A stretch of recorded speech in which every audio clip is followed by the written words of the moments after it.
Je sais que c'était mon pasteur qui s'est retourné pour me regarder, mais ce n'était pas lui. La façon dont il s'est retourné et m'a regardé, Oh, je vous vois. c'est vraiment Jésus. Dans ce restaurant jamaïcain, l'odeur du poulet jerk en arrière-plan, j'ai littéralement eu l'impression de voir le visage de Dieu juste en me Wow. regardant, disant très clairement, je te vois. J'ai donné ma vie à Jésus dans un restaurant jamaïcain. Et c'est tellement gentil de la part de Dieu, parce que j'aime la nourriture, il a créé la nourriture. Alors, nous nous sommes connectés pour la première fois dans un restaurant jamaïcain. Pour vous donner un peu de contexte, mon père est mort et peu après, j'ai rencontré l'homme de mes rêves, Time, et puis il a été tué, il a été assassiné. Et Oh, c'est terrible. oui, C'est terrible. oui. Alors, imaginez cette jeune fille très jeune qui fait l'expérience de toute cette mort d'un seul coup.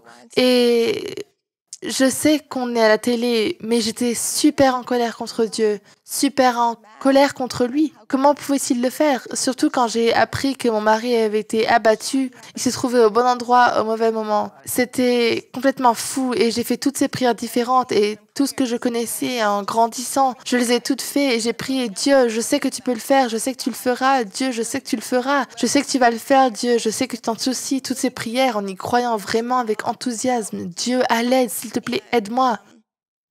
Il est quand même mort. Et j'étais donc dans une situation très intéressante, très bouleversée, très isolée. Et j'avais envie de me suicider. Je me suis dit, mon mari était bon, pas moi. Alors pourquoi? Oui, pourquoi le prendre? Pourquoi pas moi? Toutes ces choses différentes. Et je suis tombée sur l'église parce que... Pourquoi ne pas aller à l'église après un an? Il suffit d'aller à l'église. Je suis donc allée à l'église locale et je me souviens que le pasteur prêchait. C'était Luc 7 à propos de la veuve qui enterrait son fils unique. La Bible dit que Jésus l'a vu et qu'il a eu compassion. Et j'ai dit, waouh, Dieu, si seulement tu pouvais me voir et voir où je suis, alors peut-être, je te donnerai absolument ma vie. Je te ferai totalement confiance si seulement tu pouvais me voir, parce qu'en ce moment, dans tout cela, tu ne me vois absolument pas. Et j'ai continué ma vie, je suis allée au restaurant jamaïcain, je suis dans la file d'attente, et c'est une file d'attente rapide, et il y a plusieurs personnes dans la file d'attente. Et je vois la tête de mon pasteur de l'époque, l'église que je fréquentais de temps en temps.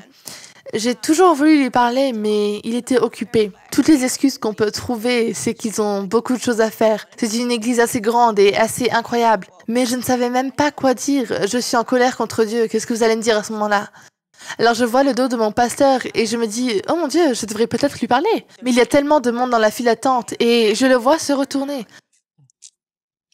Et je sais que c'est mon pasteur qui se retourne, qui me regarde, mais ce n'est pas lui. La façon dont il s'est retourné, il m'a regardé. Oh, je vous vois. C'est vraiment Jésus. Dans ce restaurant jamaïcain, avec l'odeur du poulet jerk en arrière-plan, j'ai littéralement eu l'impression de voir le visage de Dieu qui me regardait en disant très clairement, je te vois. Et je me suis immédiatement figée. Je tremble et il me voit. Qu'est-ce qui se passe? Et il s'approche maladroitement de moi comme un père. Il me dit, ça va? Et je lui réponds, vous êtes le pasteur un tel. Et il s'est passé tellement de choses dans ma vie. Mon père est mort, mon mari est mort. J'étais tellement en colère. Mais j'ai l'impression que Dieu me dit pour la première fois qu'il me voit. Et s'il me voit, cela signifie qu'il est réel. Et s'il est réel, cela signifie que je dois lui faire confiance. Et oh mon Dieu, je pleure et je sanglote. Il me dit, qu'est-ce qui se passe? Et il me prend dans ses bras, me donne quelqu'un avec qui me connecter à l'église et tout ça. Et mon cheminement de foi, à partir de là, c'était un véritable feu d'artifice. Je veux dire que le Seigneur lui-même m'avait vu. Je lisais donc et je me laissais aller à la parole. Et j'ai commencé cette étude biblique. Je faisais tout ce qu'il fallait. J'ai commencé à fréquenter l'église tout le temps. Et quand je dis tout le temps, quelques temps plus tard, j'ai rencontré cet homme absolument extraordinaire. Donc, pour tous ceux qui ont connu une perte, Dieu rachète. Il y a des nouveaux que nous n'aurions jamais cru possible. C'est pourquoi j'ai rencontré cet homme incroyable. Stephen. Et nous nous sommes mariés et je suis toujours enflammée. Je suis simplement submergée par la bonté de Dieu alors que j'ai vécu tant de choses. Mais il est là, prêt à me parler. Et je me dis, oh mon Dieu, je veux te connaître. La puissance de ta résurrection, la communion fraternelle et ta souffrance, je veux juste te connaître. Et il m'a répondu oui. Et j'ai eu l'impression qu'il me disait, oui, apprends à me connaître. Je jeûne, je fais un jeûne de 40 jours et un autre de 40 jours. Jeûne d'Esther, un jeûne de 7 jours. Pas de nourriture, rien du tout. Toutes ces choses ridicules. Parce que je voulais le connaître. L'homme qui m'a vu. Quand j'ai dit que je voulais me suicider, écoutez-moi bien, j'ai voulu me suicider. J'ai pris des pilules pour me suicider, mais pour une raison ou une autre, je vis toujours. Et je crois qu'il gardait littéralement mon corps, qu'il me gardait en vie. Je voulais le connaître, je voulais le connaître. Il a commencé à me parler tout le temps, je recevais des paroles de connaissance. J'étais infirmière à l'hôpital, toutes ces choses différentes comme des miracles qui jaillissaient. C'était complètement fou, je me suis dit oui, Dieu est bon, il est génial et il est. Et au bout d'un certain temps, vous avez des enfants. Et vous continuez à avoir des enfants. Vous en avez un, vous en avez deux, vous avez plus de responsabilités, votre ministère, toutes ces choses différentes. Et j'ai remarqué qu'au bout d'un moment, c'est devenu un peu... Ce n'était plus aussi excitant qu'avant. Je me souviens de la première fois que j'ai fait une offrande pour la construction de l'église et d'autres choses de ce genre. Et je me suis dit, Dieu, je ne sais pas si je peux, mais je pense que c'est le nombre que tu m'as donné et je vais le faire. Et les chèques arrivent par la poste. C'était tout simplement incroyable. Et au bout d'un moment, ce n'était juste plus comme avant. Et au début de l'année, dans notre église, nous avons cette discipline. Nous jeûnons pendant 21 jours en priant et en jeûnant. Et je me suis dit, Dieu, j'aime la nourriture, tu le sais. Alors me priver de nourriture et me connecter à toi, c'est quelque chose d'important. C'était plus facile pour moi, mais au bout d'un moment, c'est devenu très difficile. Et j'aimerais pouvoir dire que Dieu a commencé à me parler dès le premier jour, mais je ne l'ai pas entendu. Le deuxième jour, je ne l'ai pas entendu. Le troisième jour, je ne l'ai pas entendu. Je pense que c'était la deuxième semaine et finalement mon cœur était suffisamment calme pour que je puisse l'entendre. J'ai vraiment senti le Seigneur me dire, Zai, où es-tu? Et je lui ai répondu, et il m'a dit, non, où es-tu? Je veux que tu saches où tu es, parce qu'il y a un endroit où je veux t'amener cette année. Mais je veux t'y emmener. Mais il faut que tu sois à un certain endroit pour y aller. Où es-tu? Et tu fais tout ce que tu as à faire. C'est comme si tu avais oublié ton premier amour. Et j'ai sangloté. Je me suis repentie. Je me suis dit, Dieu, quand je t'ai donné ma vie pour la première fois, c'était tellement excitant. C'était excitant d'être en ta présence. C'était excitant de prier. C'était excitant le jeûne. Ce n'était pas le sacrifice. C'était passionnant. Je voulais te connaître. Et après avoir eu l'impression de te connaître pendant un certain temps, j'ai en quelque sorte perdu l'honneur et l'émerveillement en Dieu. Et je suis vraiment désolée. Je fais les choses, mais je ne suis pas là. Et à partir de là, il a commencé à déballer tout un tas de choses différentes. Et je peux vous dire que ce temps de prière et de jeûne m'a apporté une telle croissance, un tel développement. Et j'ai commencé à le connaître à nouveau, non pas parce que je ne le connaissais pas, mais parce qu'il y avait une telle fraîcheur dans ma vie. Et je sais que la prière et le jeûne ne conviennent pas à tout le monde. Je sais que certains chrétiens ne jeûnent pas, ce n'est pas leur truc. Mais pour moi, c'est l'une des choses qui, de temps en temps, quand je me sens dans le marasme et qu'il n'y a pas de péché ou quoi que ce soit d'autre, c'est juste comme un Et je ne pense pas que Dieu veut que nous ayons une vie mais le fait de dire oui à Dieu nous rend suffisamment silencieux et nous place dans un espace où il peut nous parler. Et s'il peut vous parler et si vous avez le cœur à le recevoir, alors il peut commencer à avancer rapidement, il commencera à vous donner des plans, il commencera à vous donner des personnes avec lesquelles il veut que vous vous mettiez en contact, il commencera à faire toutes les choses, mais il s'agit d'établir des priorités. Et je pense que certaines personnes attendent que quelque chose de fou se produise avant d'aller à la rencontre de Dieu. Et vous n'avez pas besoin de quelque chose de fou. C'est une nouvelle année. Et je pense qu'il y a une nouvelle grâce. Et je pense qu'aujourd'hui, plus que jamais, Dieu veut nous parler. Et j'ose dire que beaucoup d'entre nous en sont déjà... Et c'est une nouvelle année. Mais non, c'était avant, quand j'avais une vingtaine d'années et que c'était vraiment excitant.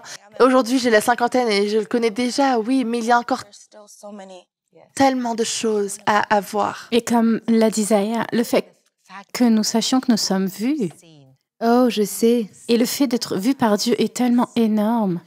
Et je pense à tous les gens qui regardent, s'ils peuvent entendre et savoir qu'ils sont vus par le Dieu vivant. Cela a changé toute votre vie. C'est vrai. Nous nous battons pour tant de choses. Et est-ce que mon patron me voit? Est-ce que mon conjoint me voit? Est-ce que mes enfants s'intéressent à tout ce que je fais? Me voient-ils? Mes amis me voient-ils? Et je veux toujours tout planifier. Personne ne s'intéresse vraiment à tout ce que je fais. Est-ce qu'on me voit? Je pense que lorsqu'on passe du temps avec lui, qu'on prie et qu'on se calme vraiment, on sait que ses yeux sont sur nous.